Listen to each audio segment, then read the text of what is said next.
So we'll get started with the recording. So welcome everyone. This is the second webinar where we're going to be talking about the Montana Newspapers Repository. I'm going to go ahead and jump to my slides here. So are you seeing the slide, the welcome slide? Okay, great.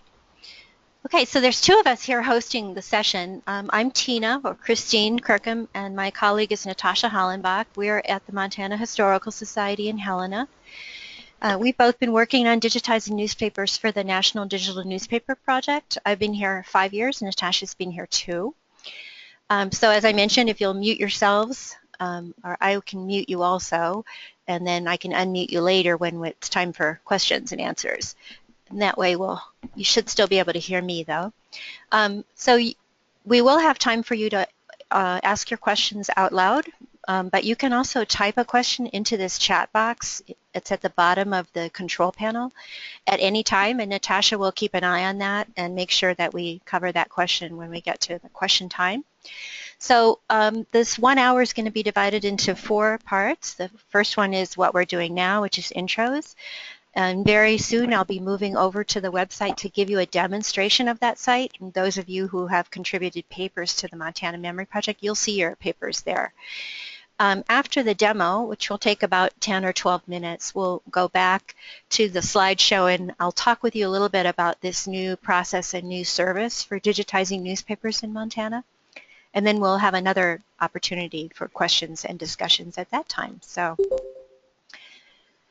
Montana Newspapers is a statewide web portal for digitized Montana newspapers. It's designed to support effective searching, viewing, and use. You might hear us recall it a repository or a portal and a website, so it's all of those things. We're not being too granular about the meanings of those terms. And at this point, we're not sharing the URL with anyone because we're still testing the technology and we want to make sure it's ready before we go public with it. So you are an invited audience and you're seeing a preview of this site. We would like to go live with it in March, and we'll talk a little bit more about that. So right now I'm actually going to move on over to my other screen where I have the actual website up and running. So at this point you should be seeing a website with a tan background and the words Montana Newspapers at the top. Is everyone seeing that? Yes. Okay, great. I see Wendy has joined us. Welcome, Wendy. If you would mute yourself, Wendy, then you can unmute yourself when it's time for questions. So we're going to demonstrate the site. So Montana Newspapers, you'll see our banner here at the top. You'll see 2 nav bars in the center. This is the navigation for users to move through the site, and we'll go through each of these areas. Here on the home page, where the first thing you'll see are these 2 featured front pages for newspapers that are in the website. Pulp is one of the MSU Billings student newspapers, and of course the Charcusta News is a newspaper in Montana as well. Whenever a user reloads that page, the 2 images will change. So in this way, people will get a quick and early glimpse of what's in the site. There's 2 more. We have a little bit of text over here where we talk about the fact that there are over 352,000 pages in the site. These are comprised of the newspapers that are on Montana Memory Project. And we have loaded them into this website so you can see how they look. There's 44 different titles total in the website right now. And the earliest issue in the site is from 1885, and the most recent issue is from 2014. We also have a link here to the Montana Memory Project as a reminder that the Montana Memory Project is still up and running and all kinds of other digital projects are available there. We have a little bit of guidance for a user, telling them kind of what they might want to start doing.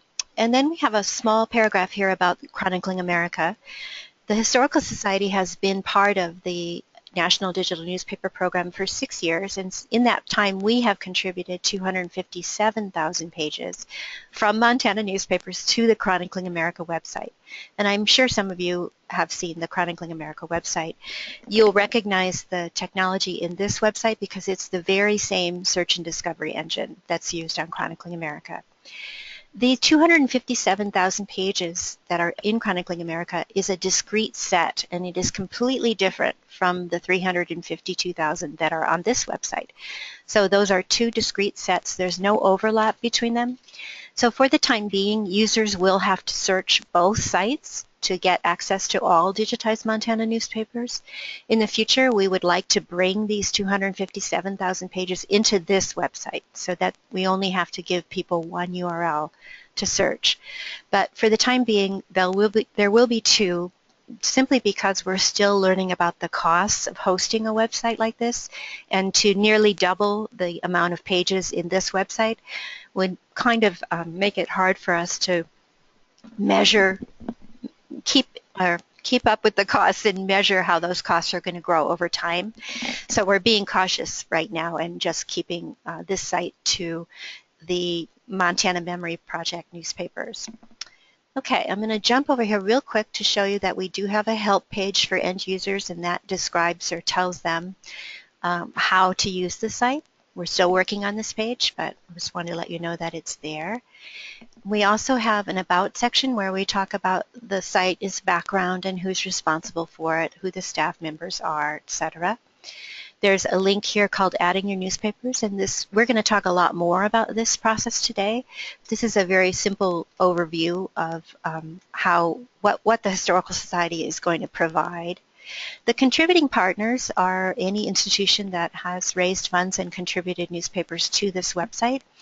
You'll see right now a list of all the contributing institutions that have contributed newspapers to the Montana Memory Project. So that is the core content that we have brought into this website, and that's the list that you'll see right here. And Pat Walsh from Columbia Falls, I wanted you to know that I didn't know whether you wanted your name here, so I put us.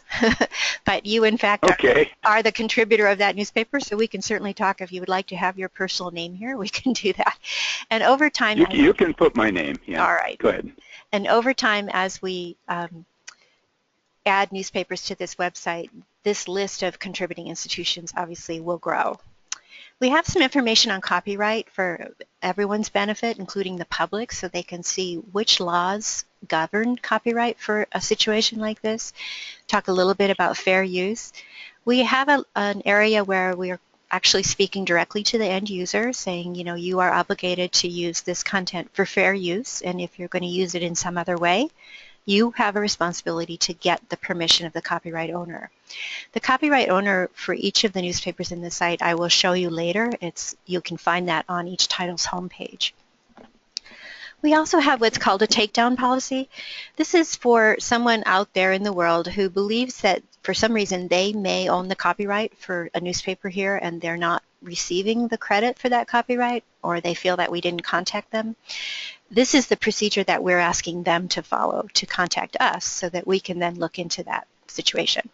And then we have Contact Us. This is my phone number. You're free to call me anytime.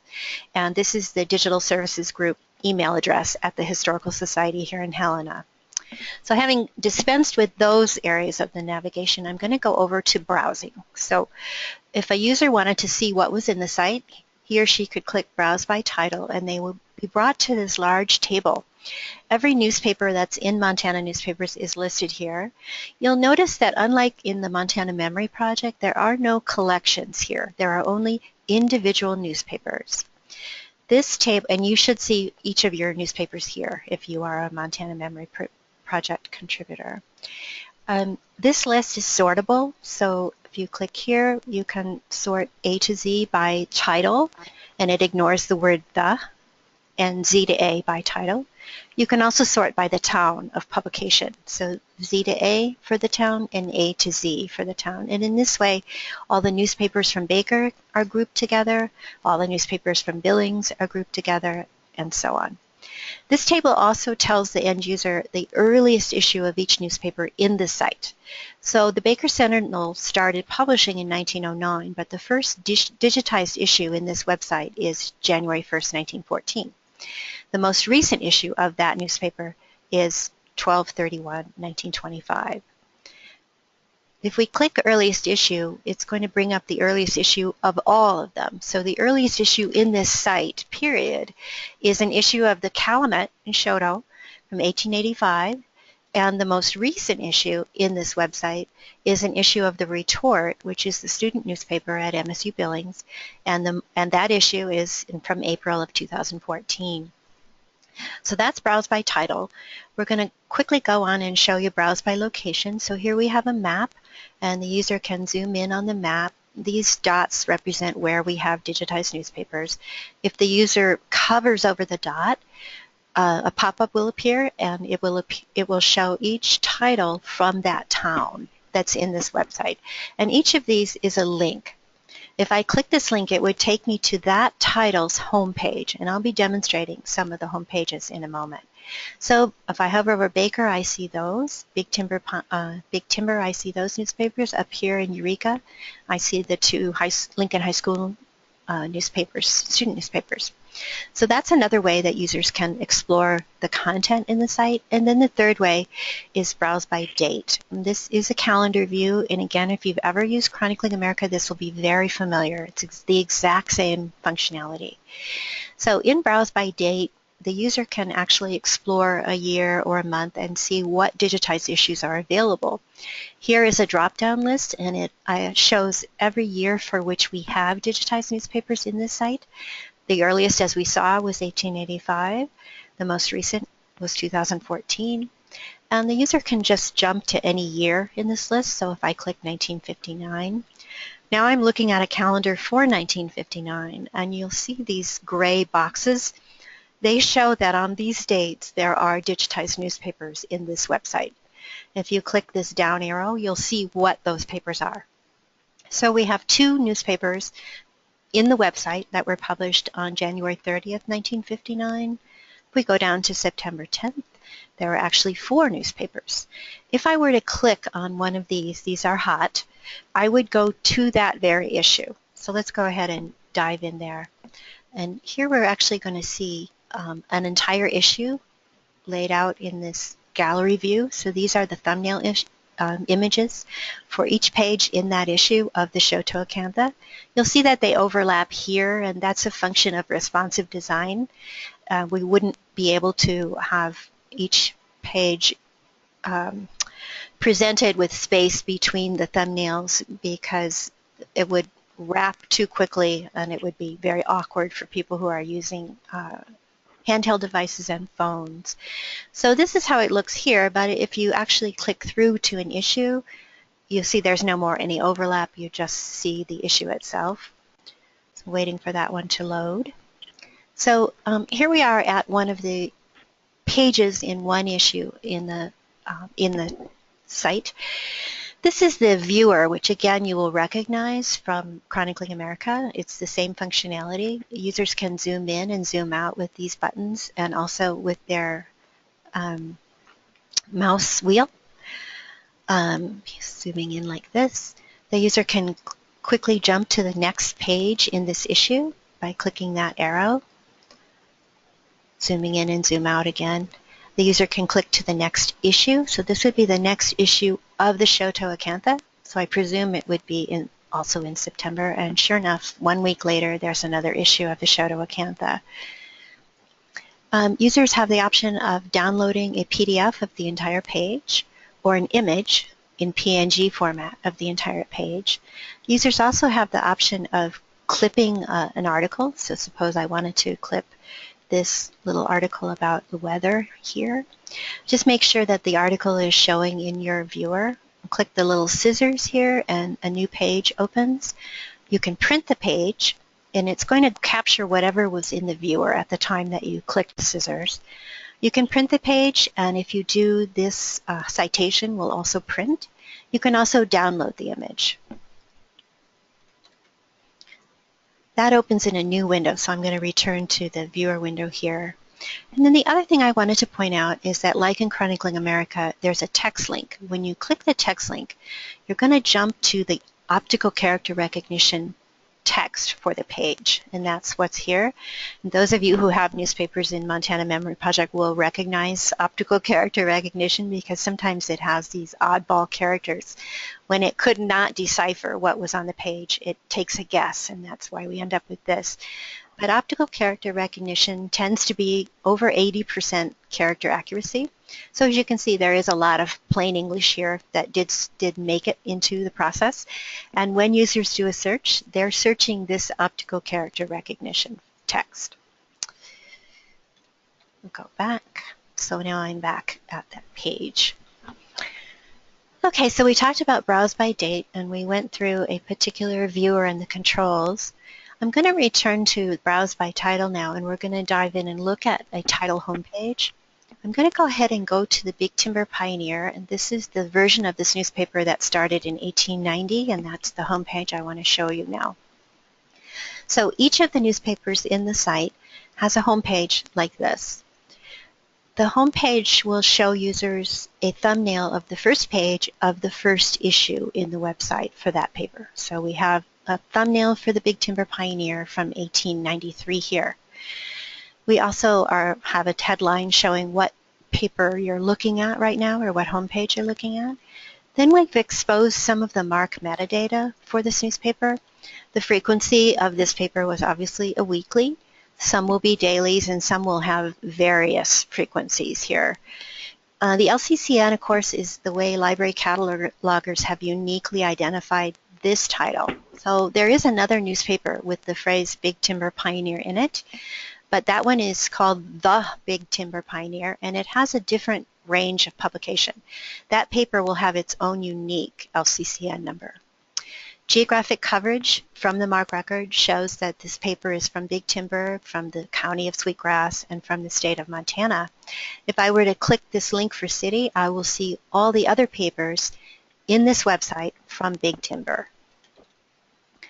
And in addition, we've added one field that's not in the MARC record. This is from the Dublin Core that was in the Montana Memory Project collection for the Big Timber newspapers, and we're identifying the institution that contributed the papers to this website. So for your papers, if you are an MMP newspaper contributor, your institution would appear here on each of the relevant newspaper home pages. In addition, we've actually got a link to the MARC record. So for librarians and people who are familiar with MARC, they can always click through and examine the MARC record for this newspaper. There's a couple of things. As you know, MARC records have a lot of oddball characters in them that are meaningful only to librarians, and also codes. And for that reason, we decided not to bring all of that data onto this homepage. We wanted to make things easiest for the sort of member of the general public to understand, get some context about this newspaper without having to look at the complexities of a MARC record. In addition, we've brought some of the other Dublin Core metadata to this homepage. There's a description here that each of you wrote about your newspaper collections, and we have reproduced your description here. A little bit of editing has been done on them because some of them mentioned collections, and of course there's no collections here. So we remove the word collections from your description, and in a few cases we wrote a description where there was none. But if you are one of the contributors, you are in control of what it says here, so we'll hope that you'll contact us and make sure that this reads the way you want it to read. Another of the Dublin Core information that we brought over here has to do with copyright and rights permissions. We're standardizing the language across this website, so we've said that issues published prior to 1923 are in the public domain, and you saw from our copyright page that we talked to users about what that means. In addition, in this case, the newspaper crosses the line. It has pre-1923 and post-1923 issues in this website. So we also had to state that issues published in 1923 or later are under copyright. They're owned by the Yellowstone Newspaper Group in Livingston, Montana, and we wanted users to understand that we are using the newspapers here with permission. So we have obtained written permission from this copyright holder to include those newspapers in this website. In a few cases, the owner of the copyright could not be located, and we have included language like that. And if a copyright owner sees that, or someone sees that and says, oh, wait a minute, I am the copyright owner for that newspaper, we showed you that there is a procedure for them to follow in order to contact us.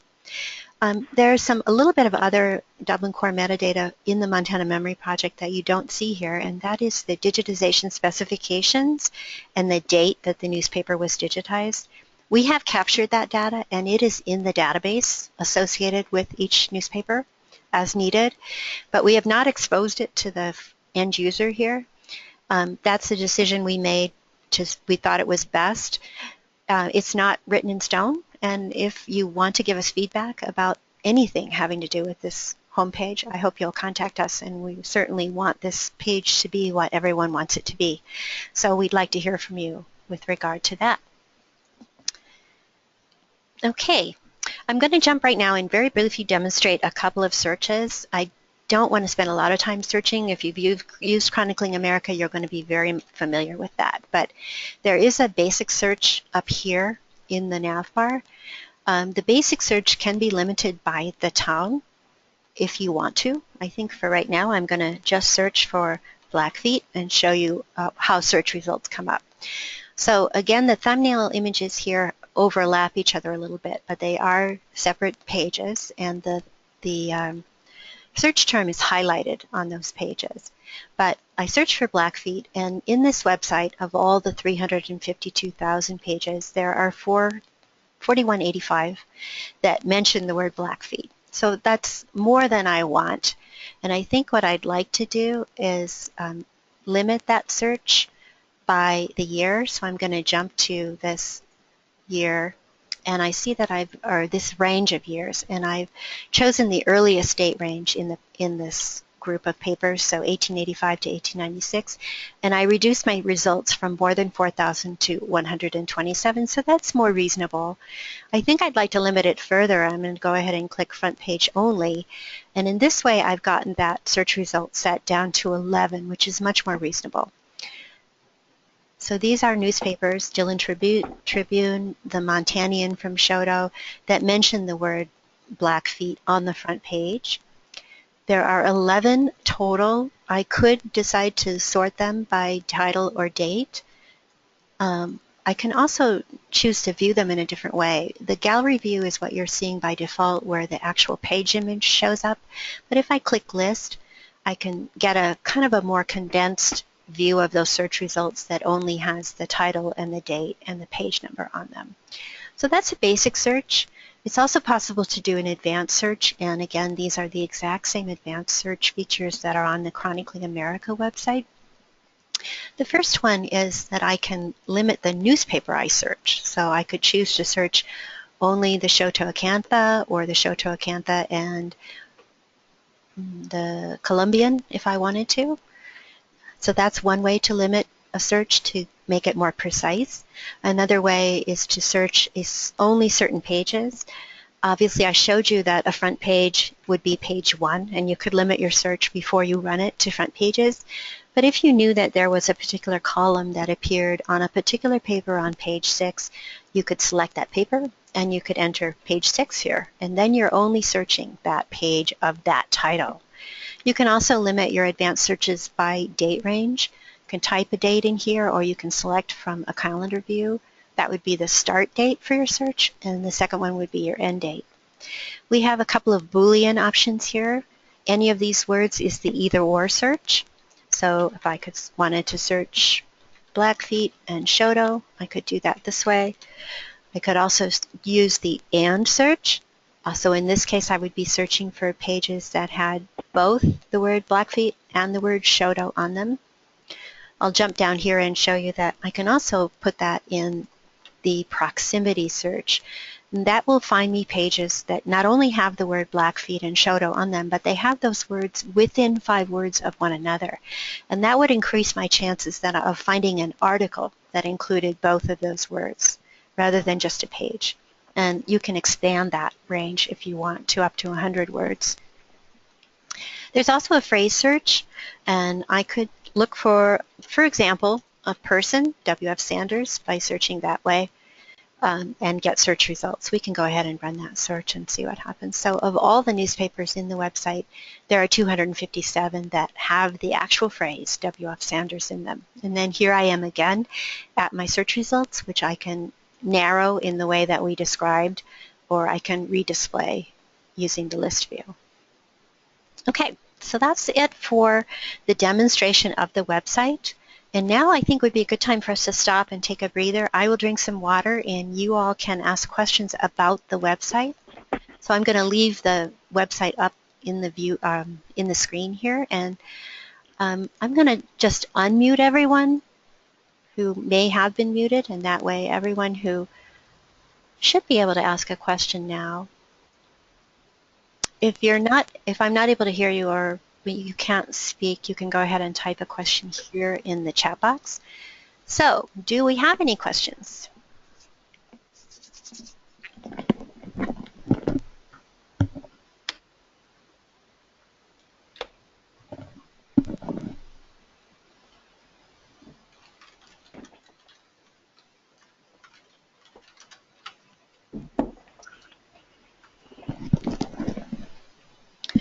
So I see Anita. Anita, are you able to hear me, and do you have any questions?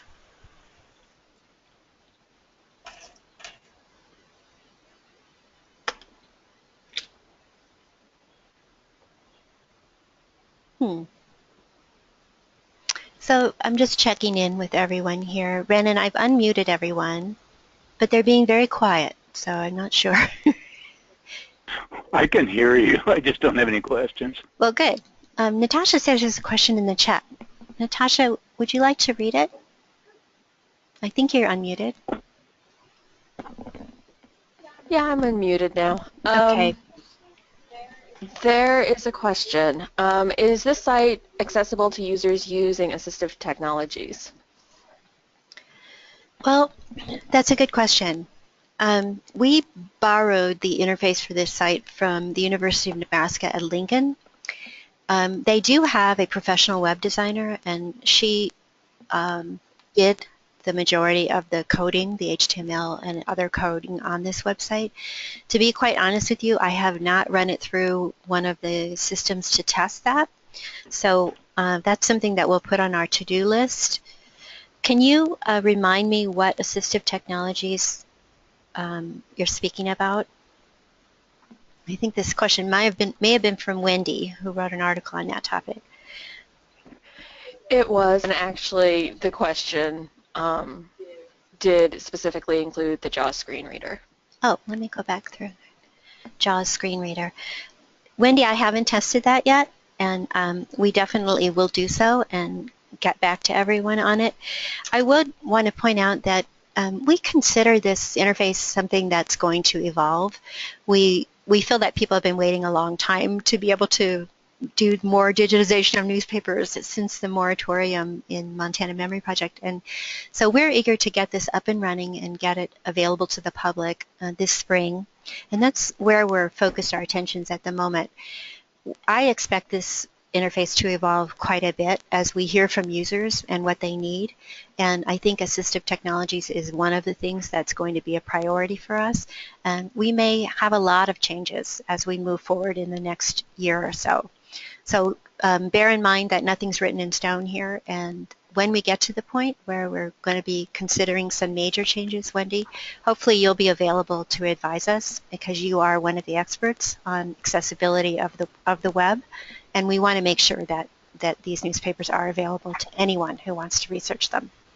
Does that answer the question?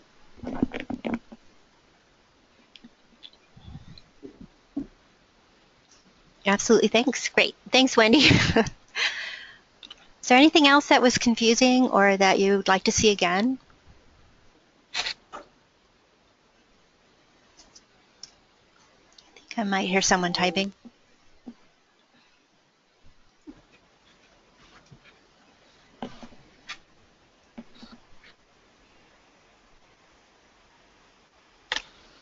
Okay. Is everyone ready to move back to the slides and talk a little bit more about the process which we might be using going forward?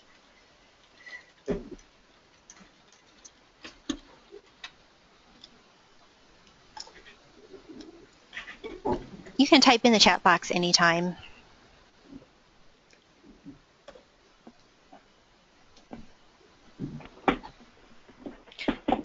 Yes. Okay, well, one person's ready. Okay. Well, I'll tell you what, let's go ahead and go over and talk about the process and services going forward. And If other questions about the website occur to you, you can go ahead and type them in the chat room, and we'll have time at the end to talk about those. So what I'm going to do is turn my screen back over to the slideshow, which you had seen before. Okay, so we're ready. We've completed our demo of the site, and we're ready to talk a little bit about process. So I'm going to go ahead and go on to the next slide here. I think I'll mute everyone again, or you can mute them yourselves, and there'll be a point where we're going to have one of our guests talk to you a little bit. Jennifer Brunell from the Montana Memory Project is with us, and Jennifer is going to share some information for you, and we'll also have time for other people to ask questions toward the end. So the site, as I described, uses CronAm, which is the open source search and discovery engine developed by the Library of Congress, and it is the same software that powers the Chronicling America website. The Library of Congress wrote the software and made it available for anyone who wants to download it and learn to use it. So that's what we've been doing for the last year and a half or so. So this software is optimized to display newspapers specifically. So we will not be adding any other type of digitized resource into Montana newspapers. It will only contain newspapers. Let's see, my next link here. We want the site to be free for users. So just like the Montana Memory Project, there are no paywalls or subscriptions required. It's a centralized search location, and by that I mean that as you move forward and you as contributing institutions want to go ahead and digitize more newspapers and work with us on that, you won't have to worry about where to host that or where to publish it online. This centralized location is here to serve all of Montana and all of you as contributing institutions. The site uses open source tools, and here's a short list of them. So these are tools that are not owned by a software company. That means we don't have to pay anybody any licensing fees.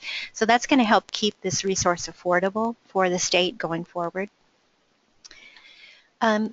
The site is very flexible, and I think I spoke a little bit about how we intend for this interface to evolve and to improve going forward. We are in total control of the interface. We don't have to abide by anyone else's rules or limitations. Anything about it can change, and many things about it will change. So we're seeing it as something that's going to evolve over time. Not just the pages themselves, but the CronAm software. There are developers who are working on customizing that software and making it easier and better for users. And as there are new versions, we will upgrade to those new versions. The colors, the text, all of these things are open to be changed, and we can control any of them at any time. So we would like to hear from you, but we also want to hear from end users who are using the site. If they find something's confusing, we want them to let us know. It may be that we need to rename some areas of the site. It may mean that we need to add some information to the site. Anything that we need to do to make it better and better over time, we would like to be able to do. It's scalable, and by that I mean that the CronAm software is capable of handling a lot of content. Right now, you saw that the site has over 352,000 pages in it, but the CronAm software, as it's being used on Chronicling America, is now managing more than 8 million newspaper pages. So we expect the site to grow, and even if it doubles or triples or quadruples in size over time, the CronAm software will still work. We won't have to kind of say, oh, wait, hold everything. We got to find a new software because we have so many newspaper pages now. This software should work for us going forward for many years. So that's what we mean by scalable. So in addition to a new way of searching and presenting newspapers, the Historical Society is now offering a new service. We are going to be working with you to digitize newspapers going forward. We're going to do that by collaborating with you. So we're looking at a collaborative process from the very beginning. And one of the reasons we want to do that is that we are concerned about someone up in Columbia Falls digitizing a newspaper, their county seat newspaper, for example, from the 1920s, and then another organization elsewhere in that area. And remember how the counties in Montana used to be very large and cover a vast area. we're concerned that another contributor somewhere else might digitize the same newspaper, and then you've spent money to do the same thing. That's not efficient, and we don't want you to waste your resources that way. So by having the Historical Society be kind of the central clearinghouse for this information, we're going to make sure that you have a chance to spend your funds and your resources on something that can actually appear in the website and not repeat what someone else is doing. We're also going to be able to tell you when there's an opportunity for you to share costs with another contributor. And like I said, it may be that there are 2 small towns in a county that are interested in participating and getting some of that early newspaper coverage of their region represented in this website. But it could be that their 2 local newspapers are not the best things to digitize. It could be that there was a county seat newspaper in the old days that covered events in those 2 towns. And in that way, those two contributors may decide to join forces and get that county seat newspaper digitized, making sure that there's some great information for researchers about those areas. Exploit bulk data for cost efficiencies, and what I mean by that is the Historical Society is now going to be the organization that hires vendors to digitize the microfilm. We're going to be hiring and paying those vendors and overseeing their work. And that means we're going to be a big customer for them. We're going to be able to give them large orders. And our expectation is that the cost per page to digitize microfilm is going to go down. We have an arrangement with a vendor right now that's very affordable, and they're doing good work. But we expect that if we came to them with, suppose we went to them with 2,000 pages to digitize, we would get one cost per page. But if we went to them with 20,000 or 200,000 pages, I think we would be able to push that cost down. So we're going to try and exploit the fact that we're all here in Montana, and we can centralize this work a little bit and get some better prices. And that way we can get more done for your dollar. We also wanted there to be less work for contributors. Newspapers are challenging. We've been doing newspaper digitization here for 6 years, and we feel like we're pretty good at it now, and we have a good process that's efficient. And Natasha and I work together very well, and we work with vendors about newspapers, and we've learned a lot about newspapers. And we wanted to be able to exploit that knowledge, and we didn't feel like it was necessary for all the newspaper or for all the libraries around the state to have to learn those lessons themselves. We may as well bring the work in here and take over some of the things that we're good at from the contributors. Standardized means, again, that because we're going to be doing this work here at the Historical Society, we can oversee vendors and make sure that they're delivering what the CronAm software needs. The CronAm software requires a very specific set of files arranged in a very specific way. As you know, those of you who contributed newspapers to the Montana Memory Project have provided me with your source files, and those are the files that you saw were in the site now that we uploaded. But when I saw those source files, the vendors did a fairly good job. That's great, but there was a lot of variety in what those source files consisted of. Some people had TIFFs, some people had TIFFs and PDFs, some people had only PDFs or only PDFs of issues instead of PDFs of individual pages. So we had to spend a lot of time taking those source files and converting them to a standard that this software could understand. We don't want to do that again. That was a one-time only process. So what we're going to do going forward is we're going to control what we get back from vendors and make sure that it meets the requirements so that we can easily get it into CronAm and keep things running smoothly and efficiently. The consistent processes that we're going to control are also going to produce a consistent user experience. So users will be able to know that when they come to that website, there will be a PDF that they can download. The image that appears in the viewer will be zoomable. There'll be enough resolution that they can zoom in and read it very closely.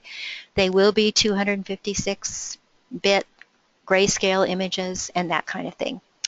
And then, as I mentioned, we want to centralize this work so that we can build on our expertise that we've developed over the last 6 years and really exploit that knowledge. So how is this all going to work? So Here's what we're thinking. As we move forward to add new content to this website, you as contributing institutions will be able to look for funding options. And I think you know that there are local foundations and donors available. Some of you have already obtained or made those contacts. The Montana State Library has funding that it can make available for projects each year. And then, of course, there are granting agencies around. Two of those are the Montana History Foundation and Humanities Montana. So you will look for funding. We'll also have you look very closely at possible titles and dates. There is something that appears in some of Montana newspapers, frequently the rural weeklies, and it's called Ready Print. And I won't go into a great deal about it now, but a great deal of detail, but it is what I would call canned content that the editors purchased from some central location. Typically, those locations were in Wisconsin or Illinois. There was one in Denver for a while. And what happens when the editors purchase that ready print is that they bought it to fill space in their newspapers. And these are generic articles that are not about Montana in particular. They didn't originate in Montana, and they're not unique. So if you went to look at all the weekly rural newspapers from 1910, you will see the same ready print article appearing in Colorado newspapers, Utah, Wyoming, Montana, South Dakota, North Dakota. And so for that reason, we would want to have you look at your local newspapers and see how much of that kind of canned content is in the paper versus content that actually talks about what's going on in the community in Montana. Content that was reported by Montanans, written and edited by Montanans, or is the Montana take on a national or an international issue. And we would like to collaborate with you. We've learned a lot about these papers over the last 6 years, and we'd like to work with you to identify kind of what's the best use of your resources as you go forward. We're going to ask you also to attend very closely to copyright. We need to comply with the law, and we're going to have you keep an eye on those post-1923 papers. Do some research to find out if there is a very obvious copyright holder to contact. We have a form that we can provide to you, and it's very easy to fill out and very clearly spells out what the person may be agreeing to and also what they're not agreeing to. So it's designed to kind of alleviate their concerns about signing the document. And we provide that for you. We can also help you do the research. We are a research center here with a library and archive, and we can go and track down some information about when a newspaper was sold and who it was sold to and whether there are any surviving members of that family that we may need to contact. So again, this is part of the collaboration. We want to work with you on these early stages. And then the next thing we would ask you to do is consult with us very early and often so that we can be your partners as you go forward. So you will be doing all of that, but the Historical Society, and that means Natasha and I and our digital services team here in Helena, will be doing pretty much the rest. So we will be managing the production, the digitization, we'll be locating the master microfilm, we'll be hiring and paying the vendor. Obviously you saw that we'll be hosting the website, and we'll be storing these digital objects over time. We'll also take responsibility for digital preservation of the digital objects. So some of you are wondering, when is all this going to get going? So as I mentioned at the beginning, we want to go live with our website in March. I don't have a date yet because we are still testing and fixing bugs in the site, but March is looking very positive for us at this point. I will be doing a presentation. I think Natasha will be joining me in Missoula at MLA in April. If you can attend that, please do. But again, there'll also be other resources available. And these 2 webinars that we're doing this week are also going to be recorded and made available on YouTube. So if you're missing something or you want to hear something again, I'll be sending you a link on Monday to those YouTube videos. So sometime in April, after we've spoken at MLA and made this a public process and shared with everybody how this is going to go, then we'll be ready to talk with people about new projects. And again, we're going to ask you to just contact us and let's get going. We're going to start by looking at funding options and looking at the titles that you think you may be interested in. You don't have to be too concerned about how the projects are going to line up. Again, at this point, we're feeling our way through this. This is brand new in Montana. We don't know whether we're going to get inundated with requests on April 8th or whether requests are going to trickle in, bit by bit. We have already heard from some people who say, we want to get going and we're going to contact you in April. But what we're trying to do is make this a very efficient process. Since over the last 6 years, we've digitized and submitted to the Library of Congress 250,000 pages. So, and in that process, we had to meet that same standard. We had to meet the standard that CronAm software requires. So we know how to do that, and we've gotten pretty good at doing it efficiently. And what we've learned is that the newspaper digitization goes in stages. So the first part has to do with that selection, looking at those titles and dates, and for post-23 papers, the permission process. But after that, there's a process of locating the microfilm and getting that microfilm duplicated. Then there's a process of sending those reels to the vendor and getting the reels digitized. And a given project will be in one of those stages at any given moment. So that means we can be moving multiple projects through that process stage by stage, kind of the way the Model T Fords used to be produced on an assembly line. That's how we'll be able to work with this process. So costs. I think you're wondering probably how much is this going to cost and how much money will you have to raise, and there's going to be a number of variables in that. We're not able to give you a cost per page right now because we're still figuring out this process. One thing that we started in October was to do 2 brand new pilot projects for the Montana newspaper site. So these are not MMP newspapers. This is brand new content that's never been digitized before or posted anywhere online. And we started that pilot project so that we could measure the costs and measure the time that we spend working on those projects. And that data is going to be brought together into our whole cost model, and we'll be able to figure out how to quote cost per page for you at that time. So when we speak at MLA, we're going to be sharing that cost per page. It will be a range. It won't be one number. And it'll be a range because, I lost my thing here. Sorry, keep going. It will be a range because there are variables involved. And those variables are how many reels are there, how many reels need to be duplicated and digitized, how many different titles are we going to need to keep track of. As you saw, there are no collections here, there are only individual newspapers, and a newspaper may change its name and its LCCN number every 5 years.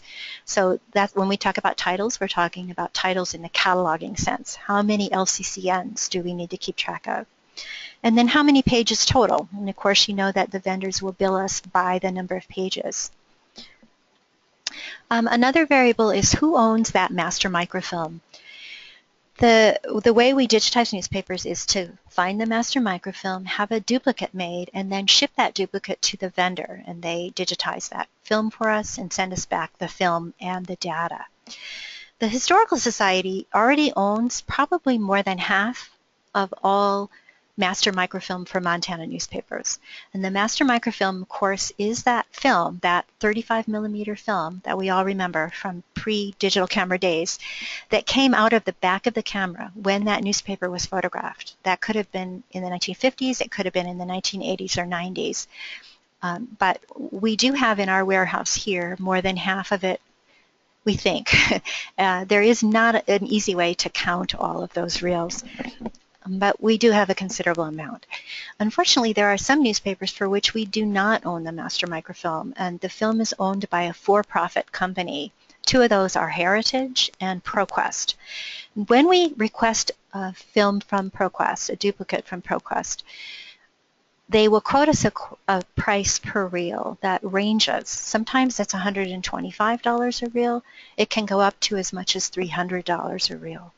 And that's very unpredictable. So we're not in control of that, and you're not in control of it. It's just the way things have happened historically. So one of the variables in the cost per page for your project will be who owns the master microfilm. Another variable is what pricing can we get from vendors.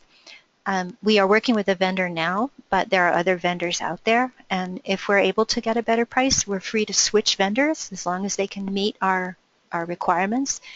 We're not required to use any particular vendor.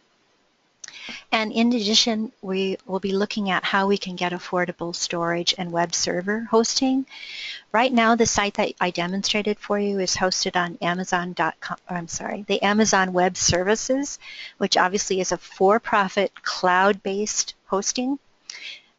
We are happy with what they're doing for us, and it appears to be affordable at the moment, but their prices can change, and as we add content to the site, the cost to store and host that content will go up. Fortunately, that's a competitive business now. Amazon Web Services is only one of many places that provide that service. And it may be possible for us to get better deals than we're getting right now. So that could drive the price down over time. Okay, so once you raise funds, and we've been working together on a project, you may be wondering, well, how is the Historical Society going to spend that money? And what we're going to use that for is to recover the cost of doing this work. Obviously, we're a state agency, and Natasha and I are salary employees, and this is what we do for our profession. This is what we do for a living. No one's here to make a profit off digitizing newspapers, but there are costs associated with analyzing and duplicating the microfilm. With the digitization, that's the fee that we pay the vendor to meet our standards. The creation of structural, technical, and preservation metadata. The vendor is going to be providing some of that. Here at the Historical Society, we will also be providing some of it. I mentioned digital storage and web hosting costs. We will preserve this digital content for the long term, and there are some costs with making sure that a digital object can be saved and is usable 5 years from now, 10 years from now, 20 years from now. And we're going to take responsibility for that. And then, of course, there's just the cost of project management for time. Okay, so we're getting close to the end and to when we can have questions and answers. But as we're going forward here, the question is what's going to happen now? So in the immediate future, we're going to continue bug fixing and testing the website that I demonstrated for you. We're getting it ready for that release in March. And when we do that release, something else will happen, which is the newspapers that are now on Montana Memory Project will be taken off because we'll want people to start going to the new website to search those collections. So when that happens, Jennifer Burnell is going to take a number of steps, and I'm actually going to ask Jennifer to talk herself to you today about what she's going to do. And I'm going to go over to the control panel and unmute Jennifer. Oh, she's already unmuted. Jennifer, can you speak now? I can. Can you hear me? Okay. I can, and I think before you go, before you start, I'm going to actually go over to the other monitor, and if you want, I can bring up Montana Memory Project. We may not need it, but I'll have it ready just in case. And go ahead, Jennifer, you have the floor. So these will be removed from our content DM storage, and as you know, that was one of the reasons we had stopped production of new newspaper collections was because they took up so much room in our hosted storage. And Tina, if you go ahead and click on print materials right there, this opens the drop-down menu, and newspapers and periodicals are now listed here as an option to select. And if you click on that, this page will remain the same. You'll still see your title here. You will not be able to search newspapers unless, if you scroll back up to the top, Tina, our new search box includes being able to search different areas. And right now you see Chronicling America as one of the items listed underneath the search box. And highlighting Chronicling America allows you to search our Montana newspapers in Chronicling America. This will change to the Montana newspapers when that goes live, and you'll be able to search the Montana newspapers from here. You'll be searching their repository, and that will open in a new tab. Because you are listed as collections on this page right now, rather than newspaper titles like they are sorted in the new repository. For example, if you click on Beaverhead County Montana newspapers right now, you're taken to a list of all the newspapers. What I will have is a second page here with each title for Beaverhead County with a link to that newspaper within the Montana newspaper repository. So you can still access all of the newspapers from this in the same fashion that you did before. There may be one extra click because of the title sort versus the collection sort. Great. Anita says she can barely hear Jennifer. Uh-oh. If you need something repeated or if you have a question, just let me know. I'm happy to answer questions about how this will work. For Anita, who did not have her newspapers ready to go, yours will still be in Montana Memory Project. You won't lose that functionality. It'll still link right to your collection. Same with like the Derby Diaries. We didn't transfer those over because that's a combined collection of different things, including newspaper clippings. And the Liberty County obituaries are just obituaries that were cataloged by the Liberty County Library as newspaper clippings. So those will still be available in Content DM. We won't move those. It's just the full newspaper titles.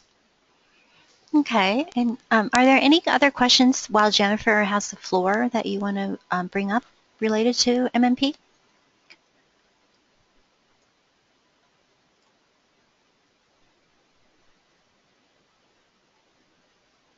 Okay, I think I'll go ahead and go back. We'll finish the slideshow, but we're very, very close to being done, and then we can open the floor for questions again. So you should be seeing the slides again. Okay, so thank you, Jennifer, and we may stick around because we may have some questions in a moment. So that's what's happening in the near future, and then April, when we're going to speak at MLA, and then we're going to begin collaborating on new projects.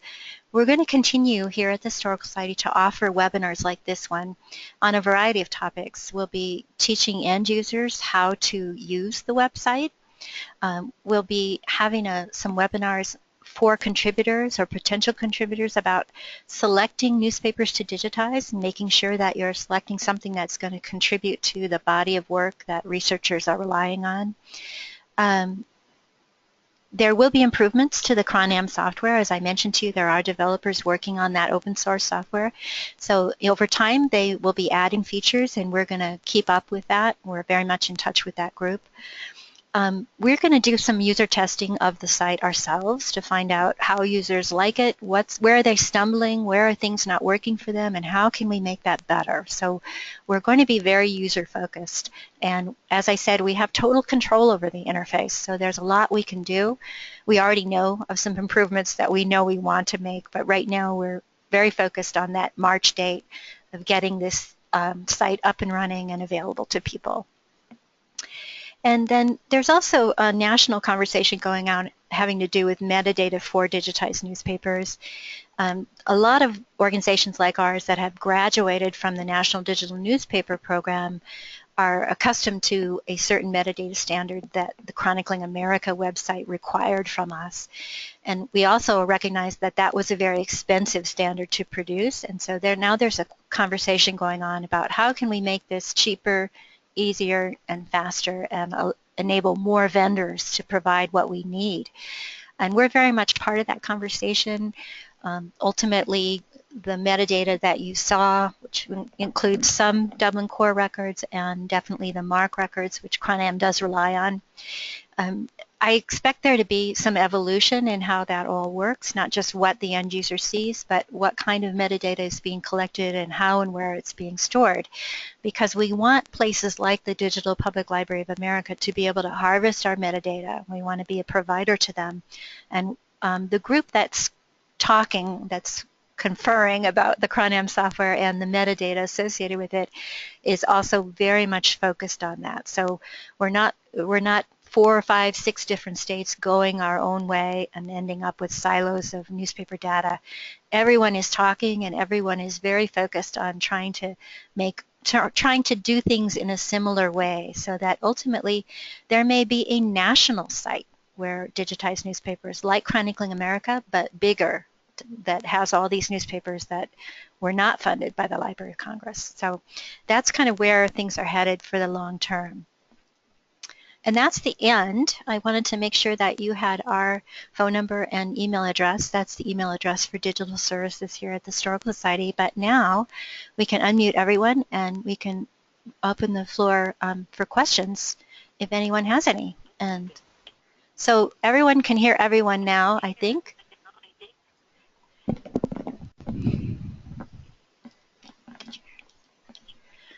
And are there any questions? And if you don't want to speak, feel free to type in the chat box.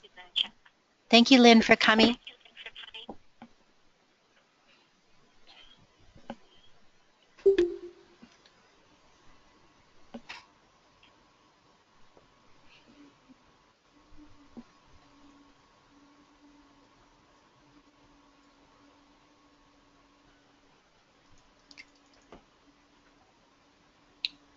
So Wendy has a comment or a question here. If no microfilm exists for a particular newspaper at all, will you be able to work with us to get microfilm produced? Absolutely. There are a few newspapers here and there that for some reason exist but were never microfilmed. And if that newspaper is selected for this process, the Historical Society will microfilm that newspaper because that will become the preservation copy of record for that paper. Once that microfilm is produced, then we will go ahead with the usual process of digitizing the microfilm and including it in the site. I hope that answers the question.